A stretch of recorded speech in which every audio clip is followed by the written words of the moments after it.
Hello YouTube, Robert Alvarez, the Psychic Witch. That was Durga, by the way. Hello Durga. The time is approximately 10:11 p.m. and the current date is Saturday, August 12th, 2017. I would like to, hold on. Yes, Mercury began retrograding in Virgo today. So if I seem a little off, now you know why. But I had a good day. Gave a reading at Catland. Somebody was being treated for her birthday. It's funny because I really thought she was a lioness, sun sign Leo. Turns out her sun sign is Aries, and her friend and her were finally getting that done. And I must tell you, it is always an honor for me when somebody has his or her first professional reading with me. It is just a huge honor. It's like, because, I live in the New York City area, or relatively close to the New York City area, and there is no shortage of professional psychics in the New York City area. So when somebody chooses me to give them their first professional reading, it's like, it just honors me beyond belief. It honors me enormously. I've noticed ever since I began giving readings professionally, the two most common clients, or the category of clients most often, number one are people that are having their reading for the first time, and number two, fellow professional psychics. So it just honors me greatly when that happens. It's like, okay, these two kinds of people is like, wow, just a huge honor for me. So I wanted to say that first. So in the meantime, I want to acknowledge my two newest YouTube channel subscribers. They are Willow Wind, the Thrifty Witch, and Mrs. Mitchell. And it's so funny because as I was getting ready for this video, I refreshed the page of my email, and top email was Mrs. Mitchell has now subscribed to your YouTube channel. I was like, oh, this is so cool. So I'm thrilled. Thank you both.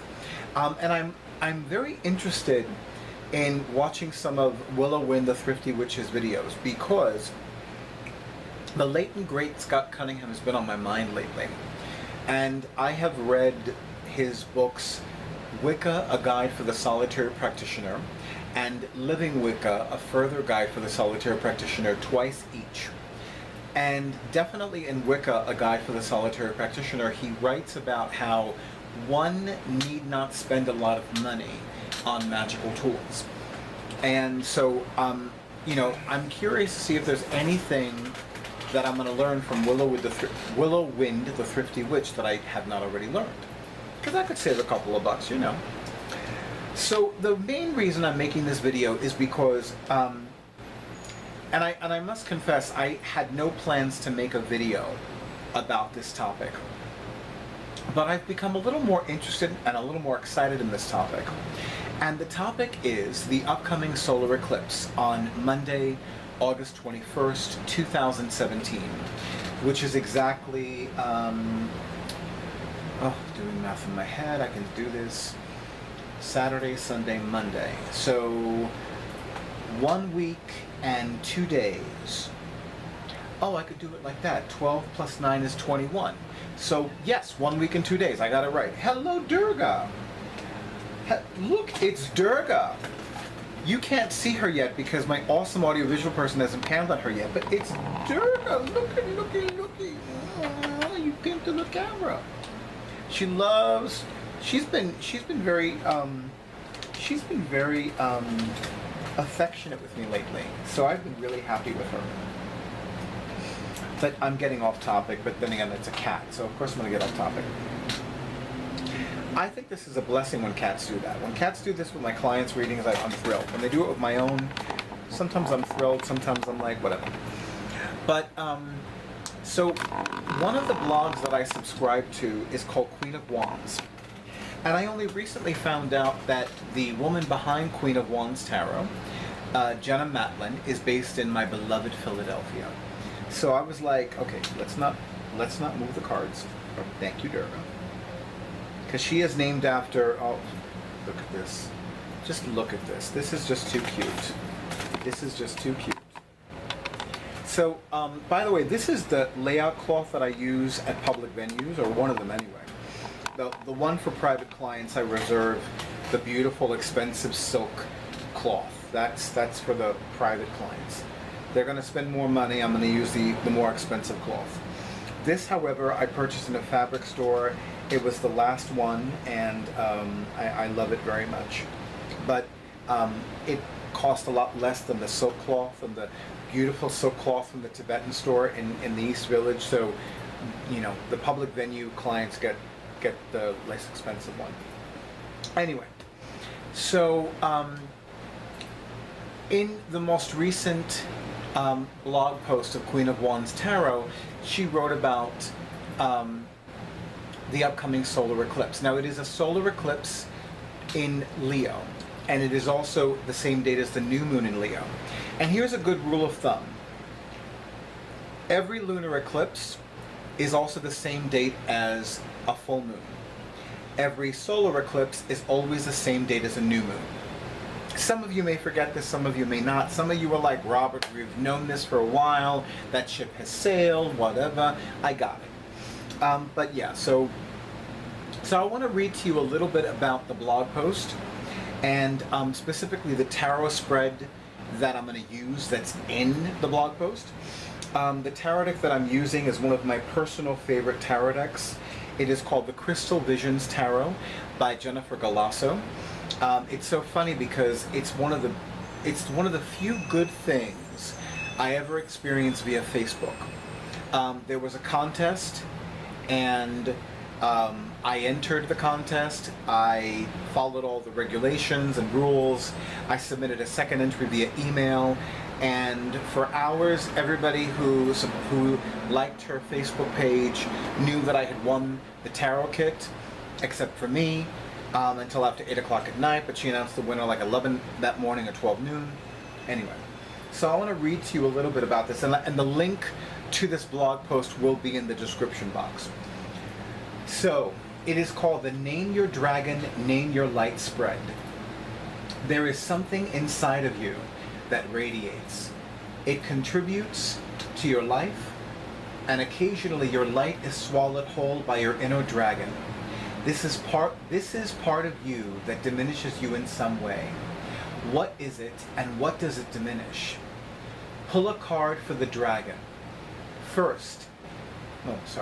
Pull a card for the dragon first. He is the eater. What is he attracted to? Second, draw for your light. What are you hiding? What needs to shine? Now, I'm going to, and I just installed Windows 10, so my beautiful background will be replaced before I go to bed.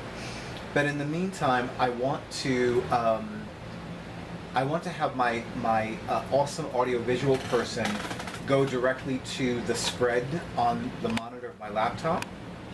And if you could do a little bit of a close-up. Okay, you can't do a close-up? You really can't do a close-up? Okay. He'll fill me in later. But yeah, so this is the spread. And for the records, I'm not going to disturb Durga, although I will need to disturb her for my second video, which is going to be the one where I do a VR for Julie Freeman's August spread, which I promised I would do, and we all know how I feel about keeping my promises and doing what I say I'm going to do. So, pull a card for the dragon first. He is the eater. What is he attracted to? So I've been divinely guided to pull from the middle of the deck, and that is going to go here. And for the nature of your dragon, second, I did that wrong, hold on. So, pull a card for the dragon first. He is the eater. What is he attracted to?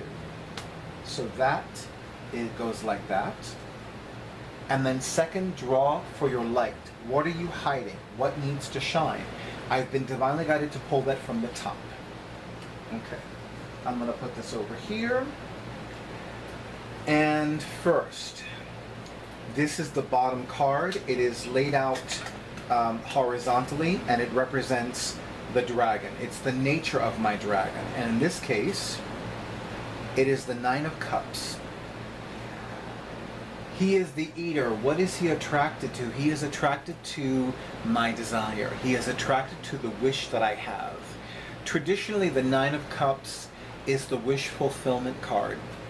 When it comes out in a client's reading, it means that his or her or their wish is going to come to pass. And there is a strong desire that I have.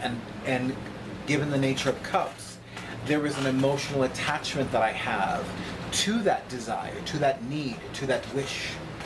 And that dragon is absolutely attracted to this, which is probably why I have been experiencing an eclipsing of the manifestation of that desire. So, second, draw for your light, your radiant aspect. What are you hiding? What needs to shine? And the card I pulled is another 9. It is the 9 of Swords. So what am I hiding? I'm hiding my fear of loss. I am hiding my belief in loss, which is ironic considering that I'm the first person to tell my clients there is no loss in the mind of Goddess. There is no loss in the mind of God. There is no loss in the mind of the universe. But lately I have been dwelling on the concept, no, on the illusion of loss. On the illusion of loss. So that's what I'm hiding. And that's what needs to come out. This fear of loss, this belief in loss, this attachment to the illusion of loss. That's what needs to come out, because once that comes out, I will be set free, and my radiance will no longer be eclipsed. And given that I'm a typical rising sign Leo, this is going to be a very powerful solar eclipse period. And it's funny because it is also the date of the new moon in Leo. So this is a solar eclipse in Leo, which is ruled by the sun. So it's going to be even more powerful for me since my rising sign is Leo and my moon sign is Aquarius. Now, this is what I do when I give a reading. Bottommost card is the final message card. So the final message card I'm going to show you first. And now I'm going to look at it. It is the Page of Swords, which is so appropriate.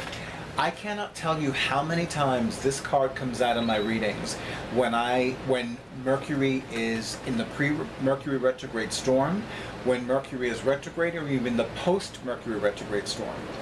This card, without fail, comes out of my readings every single time. So, for me, this is about re-examining and re-evaluating what I have learned, what I have been reminded about, what I have relearned, and what I am relearning. And now I'm going to do something that is very high-tech for me to do. And I normally don't do it, because I don't usually like to do things in a high-tech way. But since this is going to go in one of my tarot journals, I'm going to take a photograph of this.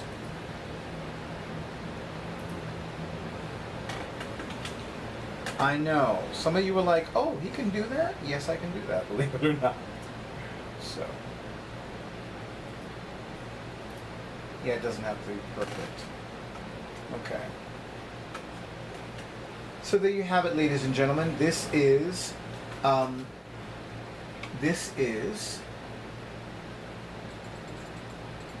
the Name Your Dragon, Name Your Light spread. This is not my creation. You do not have to do this. You can. If you do this, please let me know if you did it. Let me know what cards you pulled. If you want to do a VR to this, please feel free. It's not my own creation, so, you know, it's not like, well, you better do this or else, you know what I'm saying? So yeah, so I'm just like, yeah. And I almost forgot, shout out to Gothica. Yeah. But I would be curious to see what you experience and what insights come to you if you do this. And I'm going to keep this short and sweet because I have another video to do, which is even more important than this one. But thank you, YouTube, for honoring who I am and what I do. And if you have not already subscribe to my YouTube channel. If you have not already scheduled your reading with me, whether it is an in-person reading in the New York City area, or a phone reading or a Skype reading, please do so. And I think I've covered everything. I hope I've covered everything. Because my mind is already moving towards Jilly Freeman and her August spread. So thank you for honoring who I am and what I do. I wish you a beautiful night, and I wish you many blessings and miracles.